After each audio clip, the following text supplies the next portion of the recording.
Hello. In this lab lecture, I'm going to cover how to calculate and write up a repeated measures analysis of variance. The data set I'll be using is different than the one you have in lab so that I don't give away the answers. You'll find a copy of the documents I'm using in the D2L folder. In a repeated measures analysis of variance, like a within groups t-test, all of the measurements were done to the same people. So if you look at participant number 1, we have, this is from a mental rotation task where the images could be same or different, and the images could be turned by 45, 90, or 135 degrees, and you had to judge whether they were facing in the same direction or whether they were flipped mirror images of each other.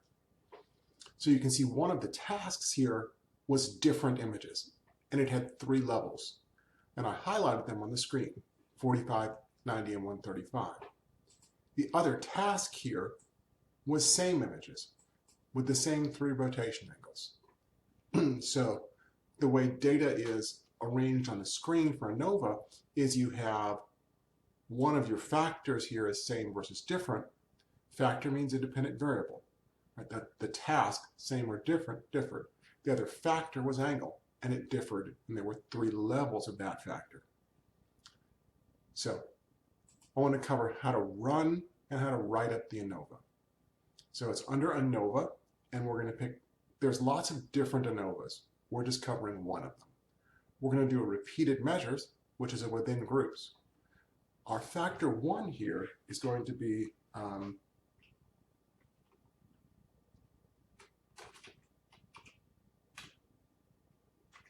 same or mirror. We can call it task or view.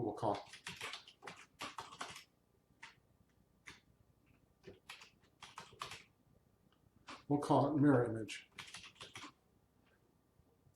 Level 1 was same image. Level 2 was different. Right?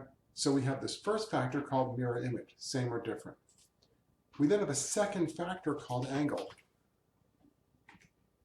And that angle has 3 levels, and they were 45, 90, and 135.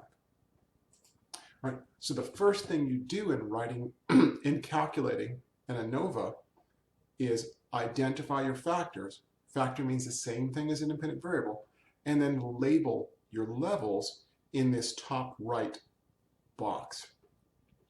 Same and different, and 45, 90, and 135.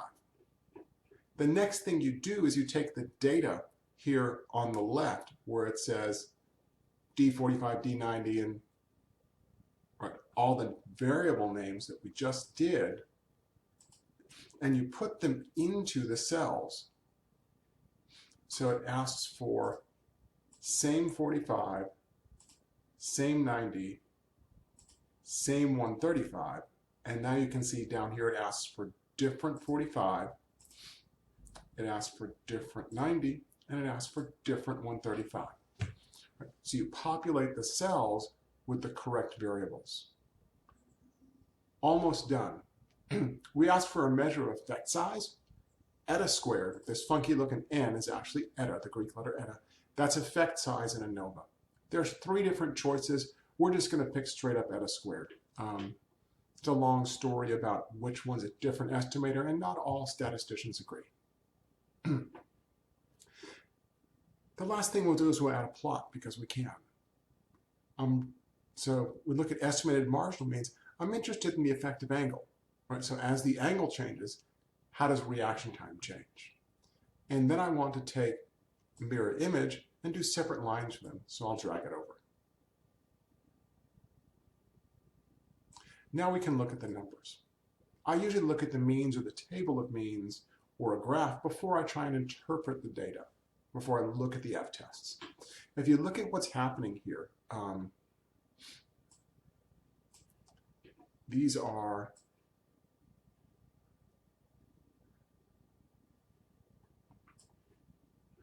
reaction times in seconds going from 3 to almost 6 seconds. And we're going to change our error bars to standard errors instead of confidence intervals. And what you can see happening here is that as we turn this from 45 to 90 to 135, reaction time goes up. And you can see it really goes up the same for same and different, right? It's not like one of these is immune to the effects of rotation. So it looks like we have a main effect of same versus different, right? That same was slower than different. We have a main effective angle that as the image turns, the times go longer, and we don't appear to have an interaction. Now let's look at the numbers and see what happened. We can see in the numbers, we have a significant, well, the mirror image, same versus different, was not significant. P is 0.1. We can see angle is highly significant. F is 6, P is tiny. And we can see the interaction was not significant, right? F is less than 1 and P is 0.5. So the last thing to do is to write this up. I'm going to copy this table. The table does not go into your answer, but a sentence does, well, 3 sentences for the ANOVA. We're going to copy the table to make it easier to write, and then we'll delete it when it's time. So there's the table, and I'm going to make myself a note.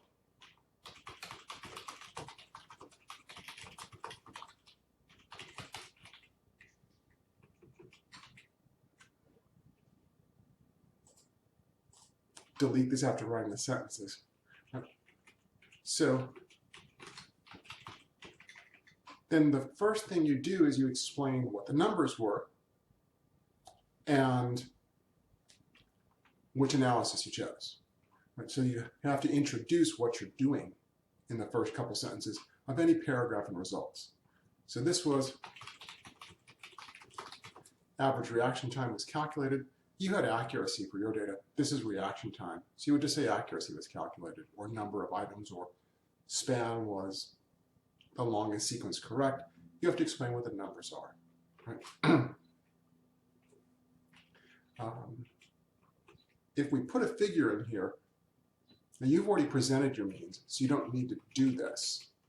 If I were putting in a graph, you could say is that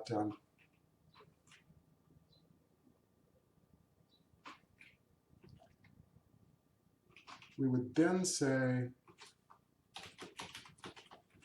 the means appear in figure 1 where bars represent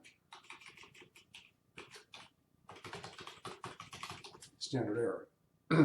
Right, now you've already presented your means in your results section in table 1, so you don't need them again. I might put them in here as a graph. Yeah, we've got a second to do that. So at the end of this, I would create a new page, and I could actually take this graph, copy it, paste it in here,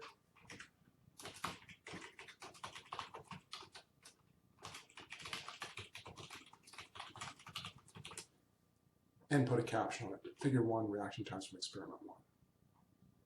You would have to scale it down to make it fit the page. Okay. So there we have a graph. Back to the paragraph. So for each participant, reaction time was calculated. The means appear in figure 1 where bars represent standard errors. Now, the 3 sentences for the ANOVA. We have to report the 2 main effects and the interaction. For your lab, there are 2 different Word documents you can copy from. Good results sections are copied. So copy them and modify it to fit what you did in your experiment. All right. So I had same, different, and angle as my 2 independent variables. You're going to have task, right, digit versus block, and you're going to have direction, forward versus reverse, as your 2 independent variables. Right? And we had 90, 45, and 135, and it was a 2 by 3 repeated measures analysis of variance, right? Because same, different had 2 levels, and angle had 3. So we're going to say reaction times for mirror image. So reaction times for different, they were not significantly longer than for same. Right, so we're taking this first F here, and we're going to write it up first that I just highlighted. Right, so that is, and we looked at the graph saying different was not different than same. So we had F with 1 and 20 degrees of freedom, because we're reading it from the table at the bottom. Then our obtained value of F, which is 2.793. Our p-value is not less than because it's not significant. It is 0.100, and our eta squared is 0.27. So that was the first one, the same versus different, what I called mirror image. Notice that p was 0.1, so it's not significant, and we wrote that out. That was the first main effect. The second main effect you can see in here, I'm going to highlight it now, is the effective angle. Let's look at the graph to review. Right. So same, even though it's above different, it was not significantly higher, mostly because there were 20 participants. But here we can see angle, that the more we turn it, the more these lines climb in both of the lines. So the main effective angle is this climb in reaction time. I just highlighted it here. Our second main effect is the effective angle. So on the left here, we can see the main effect listed as angle. Right. P is 004, so it is significant. So we can now write this up. Reaction time significantly varied across angles. Our F is 2 and 40. So notice our degrees of freedom, 2 and 40. Here under DF, our obtained F, we want the first one, 6.387. We're not going to report the mean squares.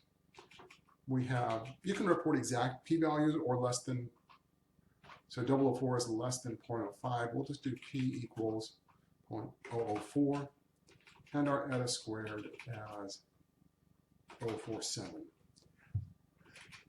So you may notice that I did something unusual here. I wrote p, right? It was significant because p was tiny. And I could do less than 0.05, less than 0.01, less than 0.001, or I could just report an exact probability value. Doesn't matter which one you do as long as you're consistent. With modern statistics, instead of pulling p-values off tables, the computer gives you an exact value. I tend to report exact values. The last test to write up here is the interaction. So let me get rid of the highlighting on this one. And we can see the interaction is marked with a star on here on the Jamovi output.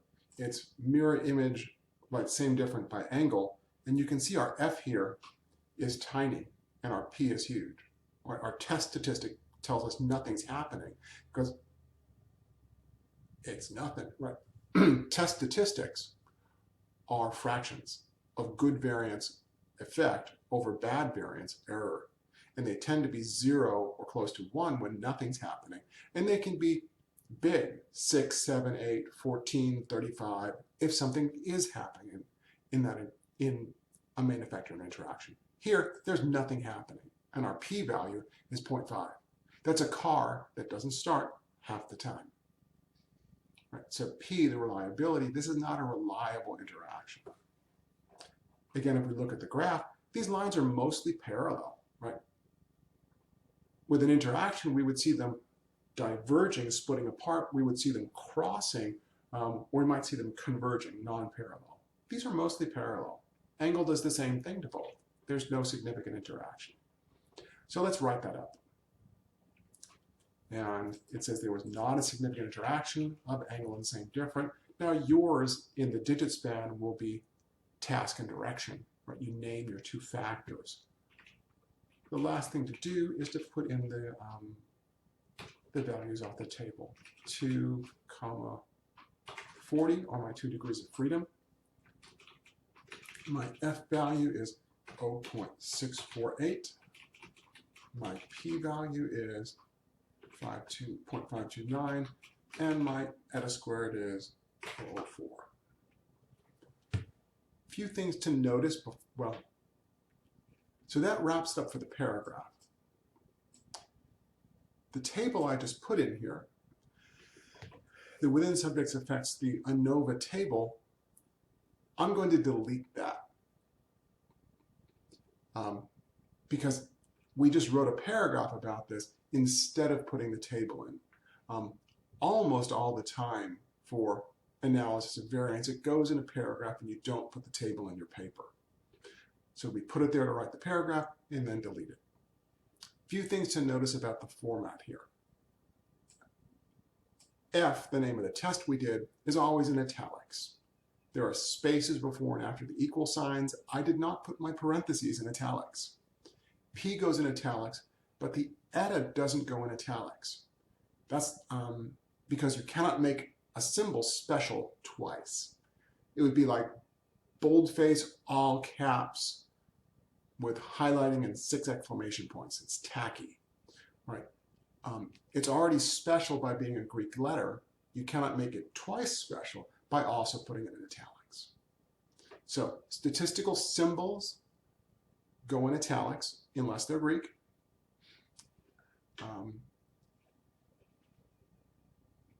I'll report all the values off the table. There are spaces before and after the equal signs, and that's it for writing up the analysis of variance. So you will be adding this one paragraph to your results section from last lab. And you don't need to add a graph or a table because you already put the means in table 1. You could, where it says the means appear in figure 1, you could remind your reader that the means already appeared in table 1. But you don't need to repeat that here because it's already in your paper.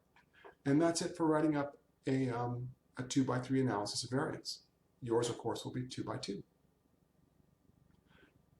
Last thing is this needs to be double spaced. So under paragraph line spacing, we'll put it at double. It likes to sneak in extra spaces after your line, so before and after should be 0. And there's the results section. So that's an ANOVA paragraph.